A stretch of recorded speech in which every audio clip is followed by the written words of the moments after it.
resume their seats on conclusion of the national anthem. Thereafter, there would be a brief ceremonial photo session wherein group photographs of the Council of Ministers with the President, Vice President and the Prime Minister would be taken. This would be followed by photographs of the leaders of the 7 friendly neighboring nations along with the President, Vice President and Prime Minister. All guests are requested to remain seated during this entire sequence of events. Guests in the various enclosures are requested to move towards the different venues for refreshments only when the specific announcement is made.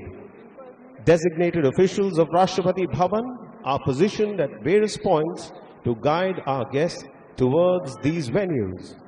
All guests are requested to remain at their seats during the ceremony till the formal announcement is made to conclude the ceremony. As we mentioned earlier, all persons are requested to keep their mobile phones on silent mode. Thank you.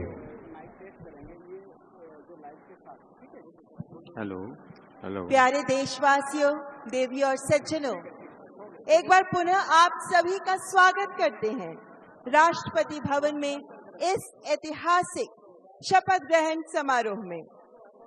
विश्व के सबसे प्राचीन, सबसे विशाल और सबसे सुदृढ़ लोकतंत्र भारत में आज उत्सव का अवसर है।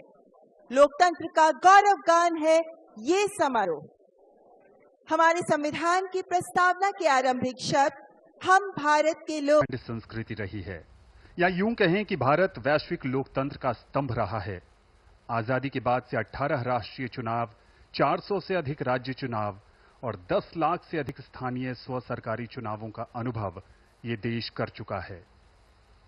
हम दुनिया में एकमात्र राष्ट्र हैं जिसने हर वयस्क नागरिक को स्वतंत्रता के बाद पहले दिन से ही मतदान का अधिकार दिया है। ये विहंगम नजारा आप जो देख रहे हैं, ये राष्ट्रपति भवन के ठीक सामने लगभग 10,000 लोग इस ऐतिहासिक समारोह का साक्षी बन रहे हैं और शंकराचार्य का भी यहां पर आगमन होता हुआ। भारत हमेशा से ही जहां संविधान के तौर पर धर्मनिरपेक्ष राष्ट्र रहा है, वहां अपने आध्यात्मिक गुरुओं के प्रति कृतज्ञता का भाव और यहां पर लोगों में उत्साह है, जोश है। वो नए भारत के नई तस्वीर गढ़ने में अपना योगदान देना चाहते हैं। इस समय शंकराचार्य का, रामभद्राचार्य का आगमन,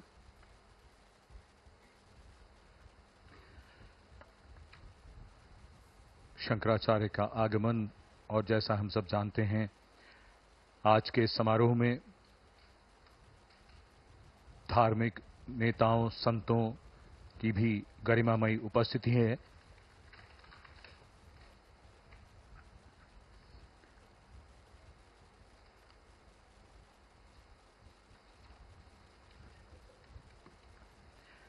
संत रामभद्राचार्य जी, जिनका भी आगमन हुआ और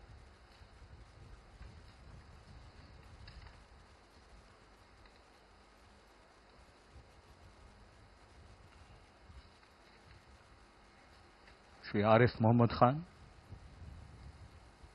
राज्यपाल हैं।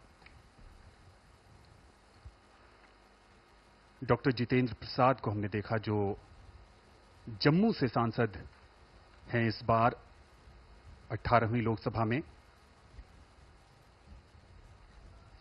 प्रोटोकॉल के हिसाब से अब मुख्यमंत्रियों, राज्यपालों का आगमन हो रहा है और ये बहुत ही विशिष्ट स्थान, राष्ट्रपति भवन का प्रांगण,